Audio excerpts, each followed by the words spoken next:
What's up, guys? While I was out here recording the Covert Woodland camo video, I came across this little fine fellow.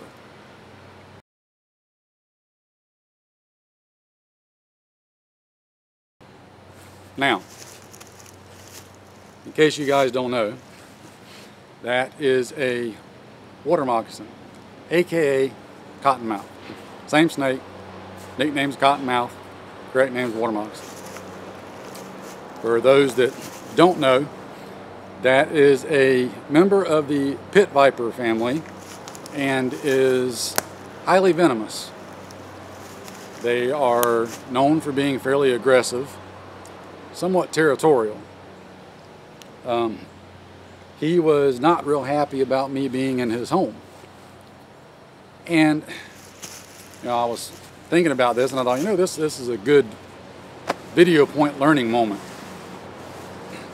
If things ever go south and we find ourselves in a catastrophic situation, not only while you're just doing everyday normal daily tasks, but when you're out doing security and that sort of stuff, those are things that you're going to have to be aware of and careful of, because it's bad enough right now taking a bite from something like that when we've got working hospitals and trauma centers and modern medicine, anti-venom, all that good stuff. Think of getting nailed by something like that in a catastrophic event. If there is no hospitals, modern medicine, doctors, etc., that's a bad juju. You could be out here doing security patrols on your property.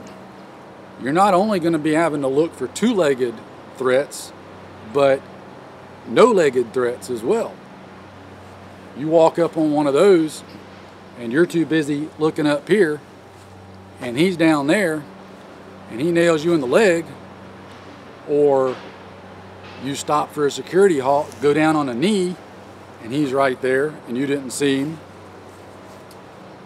or even, God forbid, you're in the middle of a fight and dive down behind a little dirt berm or a tree or something to take cover, and there he is. Have you thought about stuff like that? Have you kind of gotten used to subconsciously looking for things like that? Now, I know some of you that haven't spent a lot of time out in the actual woods, and you ought to pardon the background noise. One of the neighbors, freaking way over yonder, decided to crank up his lawnmower right when I wanted to do this, and it's a big tractor deal, so it makes a lot of noise and carries away, so I apologize. But anyway, I've grown up out in the woods, hunting, doing stuff like that. It's second nature for me to subconsciously be looking for venomous snakes, because we've got not only water moccasins, we've got diamondback rattlesnakes, timber rattlesnakes, occasionally copperheads, though not often, lots of pygmy rattlesnakes, coral snakes. We've got no shortage of venomous snakes, in the area.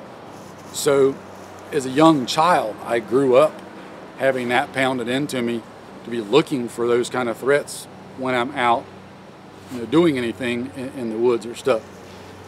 So think about that in your preps and your plans, but also in your training too. It's really easy on a nice safe range when you're training to just instinctively flop down and go prone or take a knee or whatever. But out here, you got to be aware where you decide to plop down at. There are things out here with sharper teeth than yours. So just a teachable moment that I felt like I would throw up. We're going to have a lot of threats to worry about if something ever goes bad, and they're not all going to have two legs. Some of them may have four legs, Some of them may have 8 legs. Some of them may have no legs. Little things could end up being very, very bad medically if there's not working hospitals, doctors, things like that, and quick access to immediate, high-level medical care. So think about that in not only your training and your practicing, but also your preps and plans too. Start researching ways to how can you deal with something like that. How can you deal with a venomous bite, be it from a bug or a snake or anything like that? What can you stock on hand to treat it? How should you treat it? Because there's a lot of misinformation out there about what to do about things like that. So think about our fine slithery friends in your preps and plans, and when you're out training, always try to be as safe as you consciously can. Take care, guys. We'll talk to you in the next one.